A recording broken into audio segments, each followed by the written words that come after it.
कि श्रीमान ये राग का जानना और गाना आपका काम है, मैं तो केवल विराग से गाती हूँ, मैं तो केवल विराग से गाती हूँ। जब भी ये गोष्ठियों में ये गाने लगती हैं तो वो दृश्य याद आ जाता है। बहुत तन्मयता के साथ गाती हैं, डूब करके गाती हैं। और ये श्रेय जाता है महिमा सोनील की बेटी को, जो कह सकता हूँ कि वो जब आती थी तो हम लोग उससे गीत गवाते थे, कविता सुनते थे, इनसे भी गाते थे। इन्होंने लिखा है कि उसके बाद मैंने लिखना शुरू किया, अभी लिखना शुरू किया है। लेकिन जो संस्कार इनको अपने माता पिता से मिले हैं, उस संस्कार को इन्होंने जिया है, पिया है, अब भी जीती हैं, उसे निभाती भी हैं और उसे शब्द का रंग उन पर चढ़ाती हैं, उनको गीतों में ढालती हैं, गीत बनाती हैं।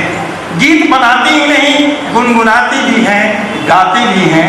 केवल गाती ही नहीं बल्कि सुनाती भी हैं, और सुनाती ही नहीं बल्कि भरपूर दाद भी पाती हैं, भरपूर वाहवाही भी मिलती है। इसलिए मैं यह निवेदन करना चाहूँगा कि जैसे कि भगवती प्रसाद जी गौतम लास्ट में कह गए, उन्हें मैं इन शब्दों में कहना चाहूँगा कि चाहे कोई फसल उगा ले, चाहे कोई फसल उगा ले, तू जलधार बहाता चल, जिसका भी घर चमक उठे तो मुक्त प्रकाश लुटाता चल, रोक नहीं अपने अंतर के वेग किसी आशंका से, मन में उठे भाव जो उनको गीत बनाकर गाता चल, मन में उठे भाव जो उनको गीत बनाकर गाता चल।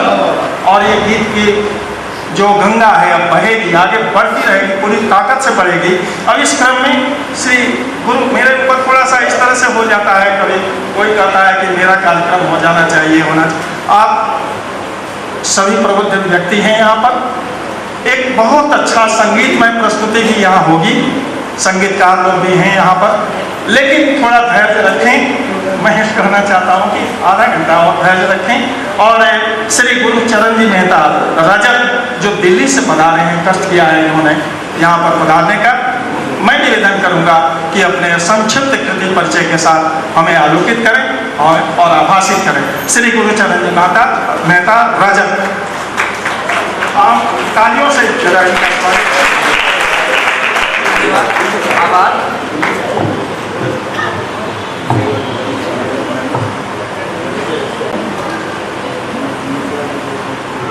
माँ शारदे को नमन करते हुए मंचासीन सभी सुधीजनों को नमस्कार करता हूँ। आज के सुखद पल में खुद को बहुत ही गौरवान्वित महसूस कर रहा हूँ। मेरा सौभाग्य है कि वरिष्ठ साहित्यकार स्वर्गीय श्री जोधराज जी की सुपुत्री एवं स्वर्गीय शांता देवी आर्य की सुपुत्री एवं सोलही रचनाकार आदरणीय प्रमिला आर्य जी की पुस्तक पार नदी के जाना है के विषय में अपने कुछ विचार रखने का मौका मिला। तो समय सीमा को ध्यान में रखते हुए सीधा अपनी बात पर आता हूँ। हिंदी भाषा में गीतों का जितना महत्व है वह किसी और भाषा में नहीं। हमारी संस्कृति, हमारी सभ्यता गीतों में छलकती है, चाहे वह छायावादी युग रहा हो या फिर अब नवगीत का युग। प्राय गीत में मुखड़ा होता है तथा 2 या 3 अंतरे होते हैं। एक अंतरे में तुकांत, लय और मात्रा भाग जो क्रम या विधान निर्धारित हो जाता है उसका अनुपालन सभी अंतरों में अनिवार्य होता है। इसके साथ आदि से अंत तक लय में निरंतरता भी अनिवार्य होती है। जहाँ तक गीत के नियमों की बात है वे तो आप सभी सुधीजन मुझसे बेहतर जानते हैं, मुझसे बेहतर समझते हैं। फिर विधा चाहे कैसी भी हो, मसलन छंद, गीत, गजल आदि आदि, पर अगर उसमें भावों की प्रधानता न हो तो आपकी मेहनत जाया हो सकती है। मुझे खुशी है कि आदरणीय प्रमिला आर्य जी अपनी इस मेहनत को सार्थक सिद्ध करती हुई, गीतों के नियमों का पालन करती हुई, रचनाओं में एक नवीनता का संचार करते हुए भाव प्रधान गीतों को हमारे बीच में लेकर आई हैं। हालांकि गीतों में छंद आदि के नियमों से इनकार नहीं किया जा सकता, पर मेरे गुरु जी आचार्य श्री मायाराम पतंग जी जो कि दिल्ली से हैं, कहते हैं गीत नहीं कहा जाता है छंद को, सृजन को या गायन को। गीत नहीं कहा जाता है छंद, सृजन को या गायन को। मन की पीर मुखर हो जाए मैं गीत उसे कहता हूँ, मैं गीत उसे कहता हूँ।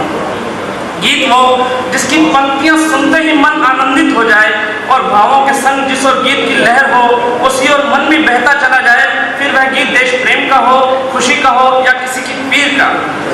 इस मन को बहुत बहुत आनंदित करती हुई आदरणीय प्रमिला आर्य जी की पहली रचना, जो कि माँ शारदा को समर्पित है, बेहद उम्दा शब्द संयोजन के साथ एक बेहतरीन अभिव्यक्ति है। शारदे वरदान दे माँ, शारदे वरदान दे माँ, स्वार्थ मन में हो न जन के, राष्ट्रहित का भाव मन में, हर मनुष्य मन में सदा तू देश का अभिमान दे माँ, शारदे वरदान दे माँ, शारदे वरदान दे माँ। जहाँ इस प्रार्थना में देश प्रेम की झलक है, जहाँ इस प्रार्थना में देश प्रेम की झलक है, वहीं तीसरी रचना की इन पंक्तियों में कुदरत के अनुपम श्रृंगार का वर्णन करते हुए एक महत्वपूर्ण संदेश के साथ आप कहती हैं कि धरती की शोभा वृक्षों से, जीवों का जीवन वृक्षों से, धरती की शोभा वृक्षों से, जीवों का जीवन वृक्षों से, प्राण वायु औषधियां देकर करते हैं हम पर उपकार, कुदरत के अनुपम श्रृंगार, कुदरत के अनुपम श्रृंगार। अपने खूबसूरत शब्दों में आदरणीय प्रमिला आर्य जी ने इस गीत संग्रह में लगभग हर विषय को समेटा है। मैं अगर अपनी बात करूं तो मैं खाने का बहुत शौकीन हूं, और जब मैंने इनकी ये 4 पंक्तियां पढ़ी तो मैं देश की राजस्थान कोटा की ओर खींचा चला आया। वे पंक्तियां हैं कि रंग बिरंगी धरती है ये मेरे राजस्थान की, लड्डू बाटी केर सांगरी, लड्डू बाटी केर सांगरी, मक्का गेहूं मोट बाजरी, भांति भांति के स्वाद यहाँ है, होड़ करें पकवान की, रंग बिरंगी धरती है ये मेरे राजस्थान की। कहीं संख्या का जिक्र तो कहीं सावन का, कहीं वृक्षों के उपकार का तो कहीं नदियां की बहती धार का। आपका यह सराहनीय प्रयास लगभग हर प्रकार से रचनाओं को एक नई ऊंचाई देता है, एक नई दिशा देता है। कहते हैं कि कलम की धार में अगर देश प्रेम की भावना न हो तो कलम नहीं है। देश के सैनिकों को समर्पित कुछ पंक्तियां बहुत कुछ कहती हैं। सीमाओं पर तू रहता है, सीमाओं पर तू रहता है, सीने पर ही गोली खाता, पीठ नहीं पर तू दिखलाता, महाकाल तुझसे डरता है, विपदल के छक्के छुड़वाता, कष्ट अनेकों तू सहता है, सीमाओं पर तू रहता है, सीमाओं पर तू रहता है। देश प्रेम से ओतप्रोत इन पंक्तियों को नमन है मेरा।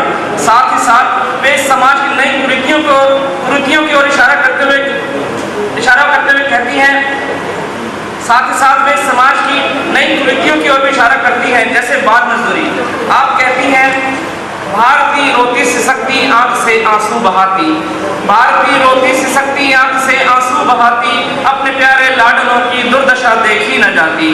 और भी 2 पंक्तियां वे कहती हैं, गुदड़ी के उस लाल को देखो पगडंडी पर सोता है, छप्पर का मोहताज रहा जो किस्मत अपनी कोस रहा है, दीना के उस लाल को देखो बदहाली पर रोता है, गुदड़ी के उस लाल को देखो पगडंडी पर सोता है।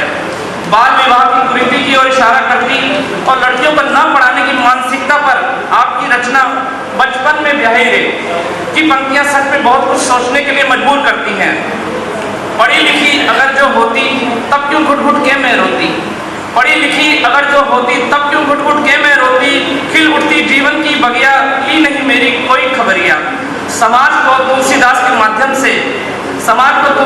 माध्यम से संदेश देती तुलसीदास जी को समर्पित प्रमिला जी की है पंक्तियां मन को छूती हुई बिना खटखटाहट के दिल के अंदर प्रवेश करती हैं। रामचरित तुमने जो गाया जन जन के मन को वो भाया, राम भक्ति में तुम थे तन में, ज्ञान भक्ति वैराग्य समन में, संत शिरोमणि तुमने गाया, मतभेदों को दूर भगाया, मतभेदों को दूर भगाया। वहीं आपकी कुछ रचनाएं माँ ममता की मूरत, पिता बिटिया रानी, याद बहुत तुम आती हो माँ, जातू माँ के आंगन, जाओ बदरा रिमझिम रिमझिम, विषय ऐसे कि कितना भी कहा जाए कम होगा, विषय ऐसे कि कितना भी कहा जाए कम होगा। बहुत ही सुंदर रचनाएं, बहुत ही कोमल एहसास के साथ मन की गहराई तक जाती हैं। एक बड़ी सी बात और तालियां प्रमिला आर्य जी के लिए। एक और रचना इसे पढ़कर लगा कि कुछ पहेली सी है, जैसे बूझो तो जाने, और इस तरह बहुत मजा आया पढ़ने में कि आगे क्या है। रचना का शीर्षक भी लगभग सवाल जैसा ही है, कौन हो तुम। बहुत ही सुंदर रचना। और घर किसे कहते हैं यह जान पाएंगे आप। बहुत ही प्यारी रचना, अपना घर से, नंदन कानन जैसा सुंदर लगता सबको अपना ही घर। जीवन के कठिन पद की बात अगर न हो तो शायद अभी तक कही गई मेरी सभी टिप्पणियां अधूरी रह जाएं। मैंने पहले ही कहा कि आदरणीय प्रमिला जी ने हर विषय को ध्यान में रखा है। रचना चल तो राही जीने की कला को सिखलाती है और बहुत कुछ समझाती है। विशेष कर ये पंक्तियां, लहरों में जब ज्वार उठा हो धारा यदि अनुकूल रहे तो मौन उड़ाता चल तू राही। एक और ऐसी रचना का जिक्र भी जरूरी है, जरा तू मुस्कुरा तो ले। आप कहती हैं हताशा छोड़ दिल से दीप आशा के जला तो ले। हताशा छोड़ दिल से दीप आशा के जला तो ले। गमों की भीड़ से हटकर जरा तू मुस्कुरा तो ले। एक बेहद उम्दा सकारात्मक का संदेश देती इस बेहतरीन रचना के लिए प्रमिला आर्य जी को बहुत बहुत साधुवाद है, बधाई है। कुछ रचनाएं जैसे दीप आस का, उजियारों की ओर चले हैं, चल मन प्यारे, कारवां रुकने न पाए, आज का सम्मान, बेहतरीन रचनाएं। आज का सम्मान कर ले रचना में आप कहती हैं जो हो गया सो हो गया, जो आज है वही अपना है।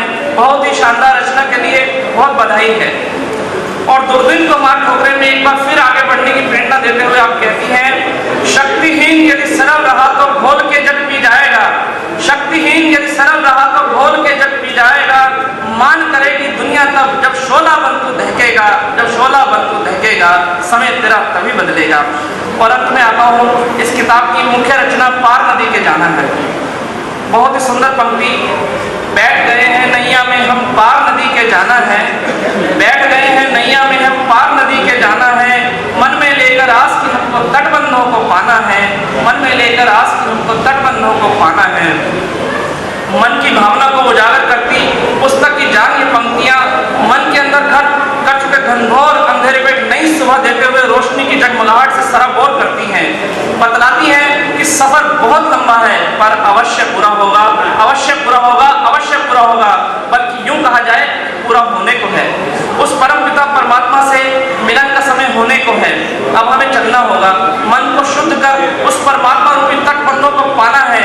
पर यह तभी संभव है जब हम मन से उस ईश्वर के प्रति अपनी आस्था बनाए रखें। आदरणीय प्रमिला आर्य जी के गीतों में, इनकी रचनाओं में जहाँ एक और आदरणीय प्रमिला आर्य जी के गीतों में, इनकी रचनाओं में जहाँ एक और संस्कृति व लोक तत्व का समावेश है, वहीं दूसरी ओर लयात्मकता का भी विशेष ध्यान रखा गया है।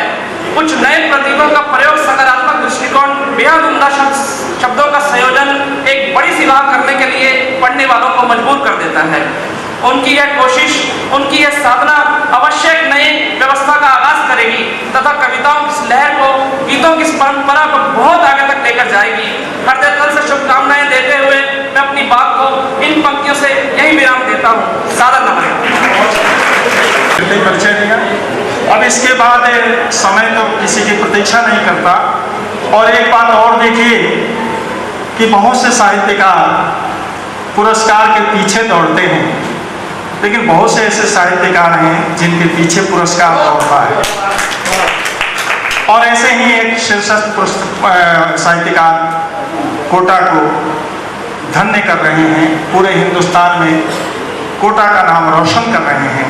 आपके जाने माने साहित्यकार डॉक्टर दयाकृष्ण विजय साहब आज इस मंच पर चित्तौड़ से आपके मीरा स्मृति संस्थान के विद्वान पधारे हैं यहाँ पर, और इन्हें स्वर्गीय श्री बीवी जोशी स्मृति मीरा सारस्वत सम्मान 5100 रुपये का और साथ ही साथ बहुत सुंदर एक अभिनंदन पत्र इनके लिए आया है वहां से तैयार होकर के। ऐसे बुजुर्गों के लिए ही हमारे दिल में जो श्रद्धा है, सम्मान भाव है, वो निश्चित तौर पर हमें आलोकित करते रहेगा, हमारा पथ प्रदर्शन करता रहेगा।